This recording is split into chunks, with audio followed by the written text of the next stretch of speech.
Hello, and welcome to the next episode of Who Knows? Who knows what we're going to talk about today? Well, I do. You do.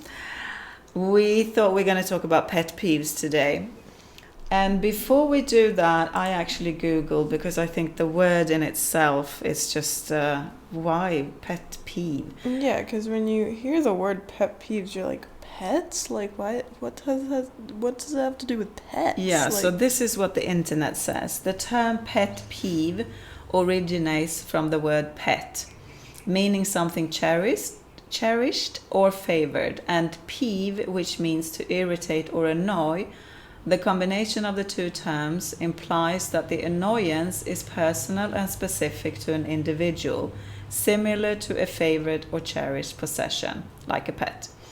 The phrase has been in use since the early 20th century and has become a common expression to describe those minor irritations that bother us on a personal level. So, let's talk about pet peeves. Do you want to start? Why do we have them? How many have you got? Why have you got them? Is there anything you think that you have that is a pet peeve to others? And so on. I mean, I think everyone has pet peeves. Like, I think there's always gonna be something that's so minor and stupid, but we just get so frustrated at it sometimes. I don't even know how many I have. They just kind of pop up every now and then, and I'm just like, and I probably 100% have like things about me that are pet peeves for other people, but it's their issue, you know. Like, if there's something that like bothers you about me, tell me, but depending on what that is, I might change it, I might not, you know. Oh, I know a big one that irritates the hell out of a lot of people and scares people as well. I'm not bothered whatsoever. I know Dad is. And it's you constantly cracking your neck and your fingers. And, Yeah. I mean, if you do it now, you probably can hear it in the mic. I'll try. Yeah. Woo! Yeah. I don't know if the mic picked that up. It but probably did. That was my neck. It's just like, people kind of get like cringed out by it. Like, they get like, ew kind of feeling. But it's just like, it's so relaxing because you just feel so stiff. And then you just crack, and it's like you turn to jello. I love it. But you're creating the space again. But I get like a releasing air. 50-50 reaction from it. It's either like, ew, what the hell? Or it's like, dude, that's awesome. I wish I could do that. Yeah. But yeah. Oh, yeah. I guess that is kind of a pet peeve. Oh, that's a big one for a lot of people. Yeah, Dad hates it. I don't care. I don't mind. No, because I know what's going on in the body. If I knew that it was something that would hurt you or something in the long run, that would be concerning. But I don't mind at all, actually. It's just release. And because I hold my energy in my spine, that's why my neck and my back cracks a lot. And I need to, otherwise I just feel awful.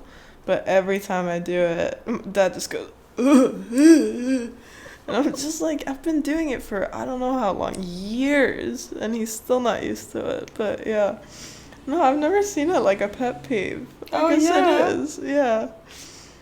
No, because I think it's easier for you to see mine, for example, that other people irritate, and easier for me to see yours.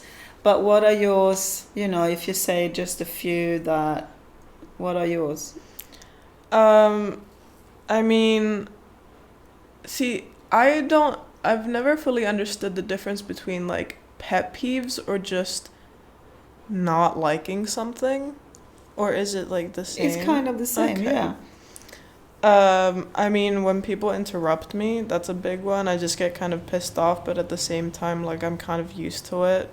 Like, people just... Living in Spain. Yeah, and, like, people just interrupt. But if it's something that, like... If I'm having, like, a meaningless conversation and I'm just rambling on about something, then, yeah, sure, go ahead, interrupt me. Like, this is stupid what I'm talking about. But if you can tell that it's something that I'm... Like, for example, when I'm telling a story... or like something that I'm passionate about and someone interrupts me, I'm just like, man, come on, like that's just rude, you know?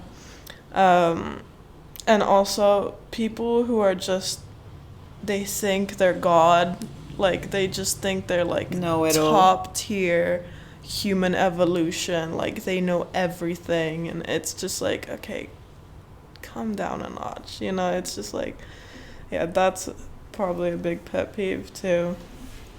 I don't really have the usual ones where it's like chewing with your mouth open. I just kind of tell people and then they stop, and if they don't, then that's rude. But like I'm very like, I'm not afraid of confrontation, so if there's something that bothers me, like something small like that about someone, then I let them know. Because it's like, if someone was told me that something small I'm doing is bothering them, why wouldn't I adjust that to, you know, make them more comfortable for the time being? It's because it's just kind of rude and petty if you don't, you know? Are you okay? You got something in your eye. My mom's just like weirdly winking at me. I'm like, okay. Yeah, I got something in my eye, sorry. What are your pet peeves? I know chewing is your big one. Drives me crazy. And I think because that's a very common one, actually, I think. So, but I think it comes from my granddad. And my granddad and my grandmother, you know, practically raised me because I have got teenage parents. And granddad, he could not for the life of him chew his food without closing his mouth. So, yes. Oh, God. And maybe I got it, you know, almost from my grandmother, because she was always on his case, but it didn't work, you know. He just couldn't eat with his mouth closed. So that's a big one for me, and it still is. Oh. And table manners. I really, and now I understand, you know, it's not really their fault, you know, and it's also a culture. I'm sorry, Americans, but please, can you not like slouch over the entire table? Yeah, elbows on the table, eating. Yeah, and that it's like, but that's how you've been raised and educated, and in different cultures. I mean, we're in Indonesia, people eat with their hands, and I'm completely fine with that. But if you sit around the table with knife and fork and you don't know how to, I'm like... Oh my God, when people like fully like fist their utensils, like they use the entire fist to grab their utensils, and like that, I'm just like... It's like Stone Age. How do you hold a pencil? Like, do you just completely like just grab it? Like, no, you gently like it's like a screwdriver. Yeah, it's like, no, relax. Like, when it's like simple things like that it's like so easily changed.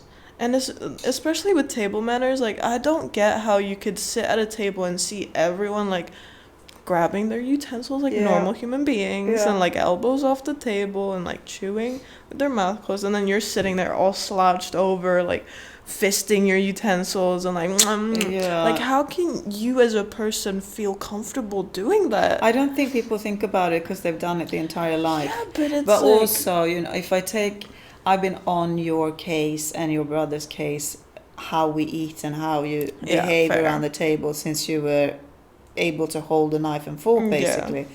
And you've always been like, but Mom, it's comfortable to have an elbow on the table. I'm like, no elbows on the table. Yeah, but it's like, I get like slouching over your food, but like there's been times where I've put my elbow on the table and like just sipped water with my elbow on the table. No, that's okay. No, dead ass, you have told me that before, where it's like, get your elbow off the table. Well, maybe I had a bad day. And like now it's like almost like trauma. Like every time I put my elbow on the table, I'm like...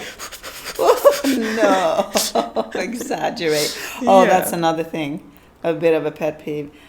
When people exaggerate too much. Well, you created a very exaggerated... I know I did, but you do a lot more, and I'm like, oh no. I love it. No, I don't like it. Because it adds to comedic effect. No, but sometimes it's... You don't gotta take it so like serious. Lying, almost. You don't gotta take it so serious. Take it with a grain of salt. And people that are not on time. Oh, No. One that I know we both have, because my ex used to do this all the time, is when they say they're gonna do something and then they don't. I hate that. It's like when they literally look you in the eyes and I don't say, trust people. yeah, like 100%, I'm gonna do this, and then it's like it's not happening. You wait for the day. No, the day doesn't happen. You ask them about it, and they're like, yeah, no, I'm gonna do it. They're untrustworthy. It's like, no, I can't trust them. No, you're just lying. Yeah. Like, yeah. I don't know if that's a pet peeve or not, but I really, really, truly dislike it. But Yeah. that's because I think I'm loyal to, if I say something, I do it. Yeah. And I expect that in return. Yeah, and it's also, our family is very, like, time organized. Like, we're always the first people to arrive anywhere. We're always the early ones. Yep. We're always, like, if we have an appointment, we're there half an hour before. No, not half an hour. There's been times where we have. Well, depends how if far we need to flying, travel. we go there like 3 hours before the flight, just in case, and like. Yeah. Yeah, and the funny thing is, when people tell me, like, yeah, I have a flight in like an hour, I'm like, why are you not at the airport, you sociopath? Like, I'm just like, because I've been raised this way, I'm like, I get stressed out. Like, yeah.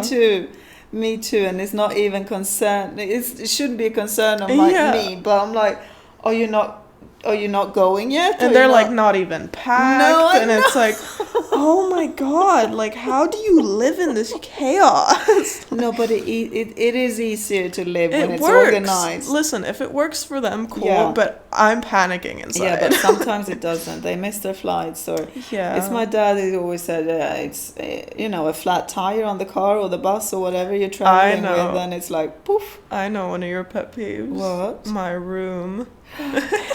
Well, I don't really go in it. Actually, it's easier now when we live here because we have a cleaner. Everybody has, and if you live in Indonesia and come from the West, so it's easier now. Yeah, but there's so many times when you come in and I can see on your face, you're like, oh my god, this room. Yes. Because, like, I can't. I physically cannot live in a clean room.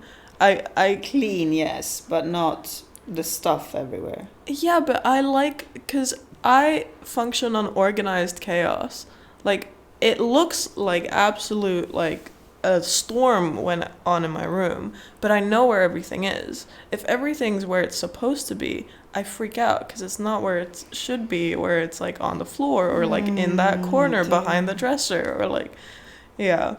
I don't know, that's just how I function. But if you imagine me and Dad being the same as you, how hard it would be to live under the same roof. What do you mean? Because nobody would know where everything is. If you ask me, Mom, where's the sewing kit? Yeah, but that's why it's only in my room, because all of those things are mine, so it doesn't bother anyone else. No, true. When it's like, if it was like kitchen stuff, I would never do it with kitchen stuff. No, but maybe if Dad and I did, that would be completely... Do it in your room. Yeah, but we haven't really... Keep your bad habits to yourself, you know? But, yeah. But why... I mean, we can talk about stuff that we have pet peeves about. Oh, another thing, I really, really do not... Oh, this is... Tight people when it comes to tipping, to waitresses. Money. Yeah, money. Tight people around money. I don't understand it. I really, really don't. And that's also a cultural thing. I have... Just being rude to service in general. Oh, dear. It's just like, come on. Oh, I can stand up and say something there. Absolutely. Yeah. Or people cutting line. Because you've worked in the service industry. So, like, yeah. Yeah, that's not I think happening. that's also why I have that, because I've been raised with you as a mom and you've worked in that industry. So, like... Yeah, I mean, I feel like it's just basic human decency to be nice to people. It's Especially, just like, yeah. These guys don't, they don't make a lot of money. They work long hours on their feet. It's hard work waiting on people. It's stressful. So, not tipping, well, I'm not saying tip people if the service is bad or the food is bad, not like that. But if the service has been good and the food is good and the venue is nice and you don't tip, well, stay at home and cook. And it's also what goes around comes around, you know. It's if you're nice to people, then they're gonna be nice to you. If you're assholes to people, they're gonna be assholes to you. So, what is there a thing that I do that you have a pet peeve about? I mean, your control issues have always been kind of irritating, but I know. but you've gotten a lot better at it through the years. I feel like you've kind of understood, or at least been able to manage the fact that you can't control everything and that you shouldn't control everything. Because I remember when I was younger, and it was like every single little detail. Like if it wasn't your way, it would just be freaking out, and like, those kinds of. That time I was just like, Mom, like, you were driving me insane. Completely understand. Yeah. And I'm learning more and more and more about it. No, you're doing really crazy. Good. No, you're doing really good. To have that. Yeah, I feel like especially this year, you're like delving deeper into those issues, which is really interesting to watch because growing up with you having these like control issues and like, especially during those frustrating times, you've always said like, yeah, I know, like you've always been aware of them. Yeah. And you've always said like, yeah, like I'm working on them and like da-da-da. But then like after the years go by and it's like minor changes that happen through the years, it's like, but are you working on them? It takes time. I know. But this year, sorry to interrupt, I've realized more and more, and this is what psychologists says as well, and my therapist, and that having these control symptoms or whatever, I don't like to call it freak, they say control freak. I used to call myself a control freak. I'm not doing that anymore because I'm not a freak, but I have control issues. Yes. And that's because basically I'm afraid and I don't feel safe in the world. It's a trauma response. It's what? It's a trauma response. Yeah. You grew up in an unstable environment, so now it's your coping mechanism to make your environment stable. Well, I haven't 100% figured out actually where it comes from, but the more I look into that, the more I can start to feel safe and not be afraid in the world. And because it doesn't go hand in hand with the rest of me, because I actually feel I'm pretty brave normally. But okay, I can. So going back to the pet peeves, so that I can totally understand. What else? Well, you don't have to look. I mean, like, I can't really think, because it's like, is it a pet peeve or is it just you being a parent sometimes? Because like as a kid, you can kind of disagree with the rules and things that your parents like have for you, and that's like normal. It's fine. Yeah. One is like, for example, like because sometimes I can come to you with a question, but before I even like get through my sentence, you've already made up your mind of the answer. And then that answer is just like a brick wall. I'm too fast. It's like, and then no matter how much like facts and proof and like logic and like meaning that I have, you've already decided. That's a thing. Like what? Give an example. Like, I don't know. I don't really have an example. It's just like, there are times where like I can come to you with like, I don't know, like a request or an idea or like I don't know. It's just, it can be anything, and like you just make your mind up, and then it's like no, or like yeah, like this is how it is, and there's like no changing that. That's controlling as well. Yeah, I know. It's but you are like, it's fascinating watching you like actually delve deep into those parts of you, and I'm very proud of you. You're very strong for doing that. Thank you. Yeah, because I know that going into those like areas can be scary and it can be tough and emotional, but yeah, you're doing very nice. Yeah, thanks. Yeah. So the question right back at you. My God. Where's the list? The list is ended. No, No, I mean, you said your room, which it's kind of easy for me not to go in there, basically, when it's a disaster. But then, luckily, the cleaner, but you don't normally let her in sometimes, and then I go, please, let me look, can we? I do it. I let her in like once or twice a week, and she comes here 3 times a week. Which is completely luxury. I mean, I'm so grateful. But it's just like sometimes my room is fine. There's just like some clothes here and there. And like when I can look at my room and say like, oh, this is a dump, then I'll let her in. But like... You don't see the floor anymore for your clothes. And it hasn't been for like me, that for no, years. It hasn't. But for me, it has to do with also respect for your clothes and things, and that people would die for to have, so it's about that as well. I can get otherwise that. Pet peeves about you, no, is that, and I think you exaggerate a little bit or a lot, but I've always done that. I know, but sometimes it's when you say something, that you're exaggerating, but the other end doesn't really realize that that's happening. Then I get a bit but like if I can tell that the person is taking what I'm saying seriously, then I'm going like, I'm exaggerating. But like if I can see that they can kind of understand that I'm just like making a joke out of it or just exaggerating for comedic effect, then I continue. I just like, for me, exaggerating, like there's not really any harm in it. It's just fun. Like it just makes the conversation more fun. It's like, instead of saying, oh, I saw a cow, it's like, oh my god, I saw a whole stampede.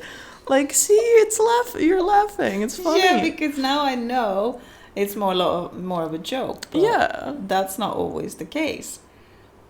But give me an example. Oh, I have another one. Feet. Oh, yeah. Oh, I don't like other people's feet. That's funny, though, because I love the family's feet. And I can do kind of my family and relatives' feet, but other people's feet, especially men, I don't know. I don't know. Yeah, I mean, men don't really take care of their feet much. As well. Like, there are times where I can just sit here and, like, because our family, we're, like, mostly barefoot all the time. Yes. And then I just kind of look down and I look at, like, Dad's feet and I'm like, okay, his pinky toe is, like, a witch's nose. His big toe is, like, black for some reason, and it's like... because he keeps hitting it. Yeah, it's... No, but it's weird with feet. I mean, feet, I don't see that as a pet peeve. I see that more as an ick. Like... Oh, maybe it is. Because pet peeves is... But here, though, in Indonesia, they have quite lovely feet, because they're smaller, and they're always tanned. I love the skin color here. I see them easier to look at than it was in Spain, for example, in the summer. It's strange. Well, I don't really look, but sometimes it's like, ooh.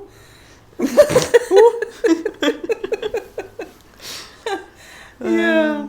But why do we have them, do you think? Why and where do they come from? I mean, certain things, I think certain pet peeves, like, for example, like my one of like interrupting, and your one of like chewing food. I think that's just kind of normal things where it's like, okay, just be decent, like just be a decent human being, Yeah, but what I mean, why does it disturb me and not somebody else? I mean, it doesn't disturb Dad if somebody is eating with their mouth full or... Yes, it does. Well, that was a bad example, but it doesn't. Some person. I think that can probably be like different levels of patience, because in different areas, I think it's also depending on the people that you've had to deal with in your life, and like, for example, I don't know. Like, there could be someone who's dealt with, like, an alcoholic parent during their childhood, and then, like, people getting drunk is their pet peeve in the rest of their life, I think there's just connections to childhood and certain things in life that do connect to pet peeves in a way. But I also just think that a lot of them, like tiny things like chewing with your mouth open and interrupting people, that's just like kindly asking people to be decent, genuine people, decent people, yeah. But pet peeves have always been interesting to me, and I always I find it interesting learning about like new friends' pet peeves, because I'm like, I wonder what like bothers you, because it kind of like tells me a little about them, because of I don't know, it's interesting. Yeah. There's I'm gonna look into it a little bit more, I think, the psychology behind, but it's mostly, I mean, pet peeves, if that's exaggerated, it goes into phobia. What do you mean? Because phobia is when you're scared of it. You don't get scared of it. No, that's true. Phobias are also fun. Yeah. Because they're also weird. No, they're not fun. I think that's but as in like fun, as in like interesting, and like it's interesting to think about the reasons behind phobias and why. And like, I had a phobia for bridges. Come on, like, yeah. Some of them are rational, some of them are complete. There is a phobia called anatidaephobia. That is a phobia. It's a fear that a duck is watching you. A duck? Yeah, that's a real thing. Why would a duck? I mean, I don't know. Oh, it doesn't make sense. But that's what I mean. Phobias are also fun. Yeah. No, what I meant, now when we're talking about phobia, I think I meant going from pet peeves to OCD. Elaborate. Okay, so OCD, for example, being on time. I want to change saying OCD, because OCD is a much, much bigger thing than most people think it is. So just say like control or something. Yeah. Compulsiveness. No, I'm just trying to kind of, I don't know where I'm going with this, but I'm trying to kind of hook up pet peeves, where does it go when it grows? But it doesn't grow into phobia, and it doesn't grow into OCD per se, but it grows into something if it becomes too much. For example, okay, here's a fun example. My girlfriends were driving me crazy. In Sweden, or here, you don't see a lot of people with special needs. Because they're put away, and in Spain the same, you don't see, but in Sweden and Scandinavia they are living amongst us, which they should, I mean, absolutely. But I lose my appetite with people that are not being able to eat properly, for whatever reason. They could have whatever they have as a special need. Disabilities, yeah.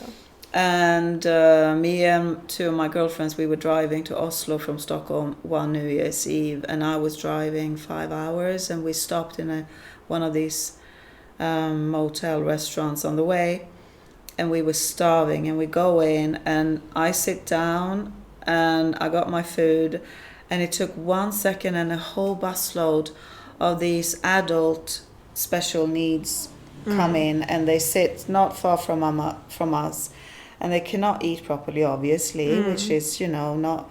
it's not their fault. No, and they're drooling, and I had to leave. I couldn't finish my food, and my girlfriends, they were nagging me about it, laughing about it, and they still do. But now I'm fine with it. I kind of worked my way out of that. Yeah, I mean, you worked with a guy that was paralyzed, and I think that kind of broke it out of you.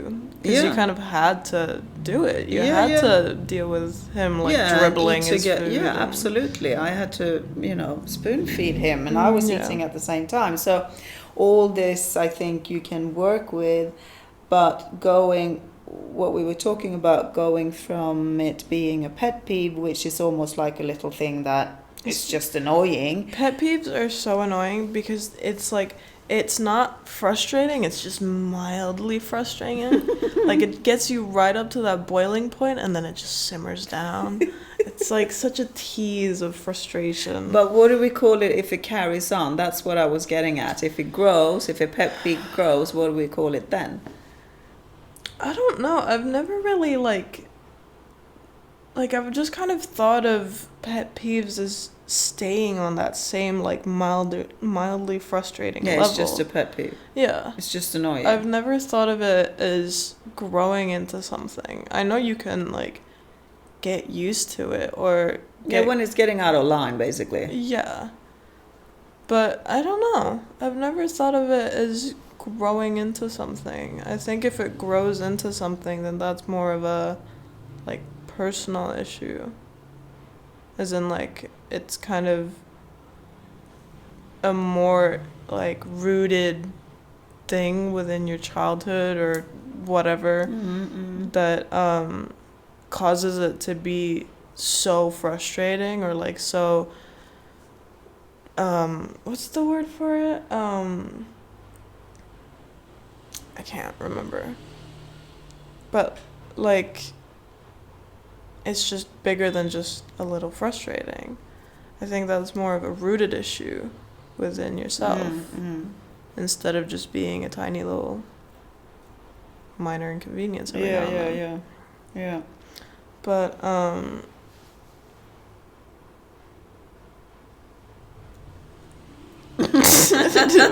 brain went foggy. I thought you were going to carry on though. Yeah, I thought so too. Ooh, do you have any pet peeves of, like, yourself?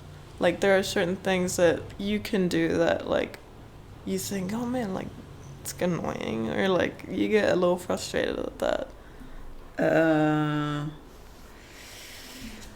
What do I do that I get, or what? No, I think I'm pretty good. No. What do I do that is like, you can catch yourself doing it and you're like, man, like, that's stupid. I'm trying to think if I have, because I know that I have some, but I can't remember what exactly. I mean, I don't know if this is, like, a pet peeve, but because I've never been really a clumsy person, like, you've always said, even as a child, I, like, never dribbled. I was very, like, organized from day one. I was very, Well, organized, maybe not the right word, but yeah, you haven't been clumsy. Put together. Yes, for sure. So when I do have moments where I have, like, a clumsy moment, then I just think, like, man, like, what is up with me? Like, yeah, but imagine, like, if you were a bit more like your dad. He's a bit clumsier. Yeah. But that's I don't know if that's a pet peeve within myself or if that's just kind of, I don't know. What is that? I don't know. Is that a pet peeve? I don't know. Maybe. 'Cause there are times where I can have clumsy moments and I just think, like, this is, like, mind-numbingly stupid what I've just done. Like, what is happening to my brain? Like, this is not me, But it's just an accident and it happens. I know, but it's just, like, it's that kind of mildly frustrating where it's like, I know I'm not like this, so why is this happening? Like, this is so stupid type of situation. Stupid questions can irritate me. Oh no, I love stupid questions. No, but stupid questions that... Elaborate on what's stupid. Okay, a stupid question in my world is something that somebody asks, but if they would just wait 1 second and think about it, they already have the answer. Do not just... Really obvious answers. It's just poisoning the air with stupid words. Do not. Oh God, that is so irritating. No, like what? Dad does it sometimes, and I just look at him and I go, please. But that's what you gotta do. Like that, I've dealt with so many people like that in my life that just ask the most stupid questions, and then like 5 seconds later, it clicks in their head, and all you can do is just sit and just wait. let it sink in for them. And I love doing that. Yeah, but what they look at you like, give me the answer, and I'm like. Yeah, but then you look at them no, like stupidity. That's a pet peeve. Yeah, but then you look at them like, no, stupid, figure it out, and then they do. I love that because it's so fun watching like the cogs in their brain like click together, and then it's like, it's kind of like a Joey from Friends moment, you know, where he's like he could be reading something, and then it's like, like that just kind of obvious thing. Yeah. But yeah, I can have those moments too where I ask a question and then immediately I'm like, wait, that was such a stupid question. I already know the answer to that. No, but it's funny because when we started talking about this and decided that this was going to be the topic for today, I thought I haven't got that many pet peeves. And then when we started rolling, you think about it, yeah. And now I'm like, oh, when I open the freezer and there's an empty ice tray in there, I go, who? And it's only 2 more people that I live with, so it's either not you just or me. Dad. No, it's not just me. But that is just stupidity. How can you put an empty? Why not fill it up with water and put? No, that's just laziness and stupid. That's a pet peeve. So yeah, the more we talk about it, the more I realize that I have a few things that are pet peeves. Annoying. I think we all have a lot more pet peeves than we're aware of, because you don't really think of them as pet peeves until you start talking about it. You just kind of think of them as it and then inconveniences. Yeah, true. But we're going to finish off here on this side and carry on the other side. On the other side, it sounds like we're drying. On the drying. side of this dimension. And substack. Yes, where we give our backstage pass family or tribe a little extra. And I want to talk about pet peeves in relationships. Ooh, I want to hear what yeah. But thank you so much for being here today and listening, and see you again next week. Bye-bye. Bye.